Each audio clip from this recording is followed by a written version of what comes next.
പെട്ടെന്ന് തല്ലി എന്നെ കത്തി കൊണ്ട് കുത്തി കയ്യിലൊക്കെ മുറിപ്പും പാടുമൊക്കെ ഇപ്പോഴും കിടപ്പുണ്ട്. ഞാനൊരു ജിജോ മാരിയോ ജോസഫ് തല്ലിയ കേസ് ഇപ്പോൾ ട്രെൻഡിങ് ആയിട്ട് ഇങ്ങനെ നടന്നുകൊണ്ടിരിക്കുകയാണ്. അതിനെതിരെയായിട്ട് മാരിയോ ജോസഫ് പ്രതികരിച്ചതാണ് നിങ്ങളിപ്പോൾ കേട്ടത്. ജിജിക്കെതിരെ മാരിയോ ജോസഫ് കടുത്ത ആരോപണങ്ങളാണ് ഉന്നയിക്കുന്നത്. കടുത്ത മദ്യപാനിയാണെന്നും കത്തി കൊണ്ട് മാരിയോ ജോസഫിനെ കുത്തിയിട്ടുണ്ടെന്നും കുത്തിയ മുറിപ്പാടുകൾ പുള്ളിക്കാരൻ്റെ കയ്യിലുണ്ടെന്നുമാണ് ആൾ പറയുന്നത്.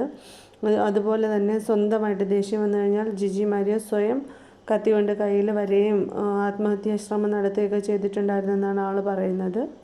ഈ അക്രമം സ്ഥിരമായപ്പോഴാണ് പുള്ളിക്കാരൻ മാറി താമസിക്കാനായിട്ട് തീരുമാനമെടുത്തതെന്നും അവിടേക്ക് മദ്യപിച്ച് ലക്കില്ലാത്ത അവസ്ഥയിൽ ജിജി ചെല്ലാറുണ്ടായിരുന്നുവെന്നും പോകുന്ന വഴിക്ക് ഒരുപാട് തവണ ആക്സിഡൻ്റ് ഉണ്ടായിട്ടുണ്ടെന്നും പുള്ളിക്കാരൻ പറയുന്നുണ്ട്. മദ്യവും ആഡംബരവുമാണ് ജിജിയുടെ ജീവിതത്തിൻ്റെ ഏറ്റവും വലിയ പ്രശ്നമെന്നും തങ്ങളുടെ ജീവിതത്തിൻ്റെ പ്രശ്നമെന്നും മാരിയോ ആരോപിക്കുന്നുണ്ട്. മറ്റാരോടെങ്കിലും കൂട്ടുകൂടുന്നത് ജിജി അനുവദിക്കാറില്ലെന്നും അത് ജിജിയെ നല്ല രീതിയിൽ ദേഷ്യം പിടിപ്പിക്കാറുണ്ടെന്നും മാരിയോ ജോസഫ് ആരോപിക്കുന്നുണ്ട്. മാരിയോ ജോസഫ് എന്ന വ്യക്തിയെ മുൻനിർത്തി സാമ്പത്തിക ലാഭമുണ്ടാക്കലാണ് ജിജിയുടെ ലക്ഷ്യമെന്നാണ്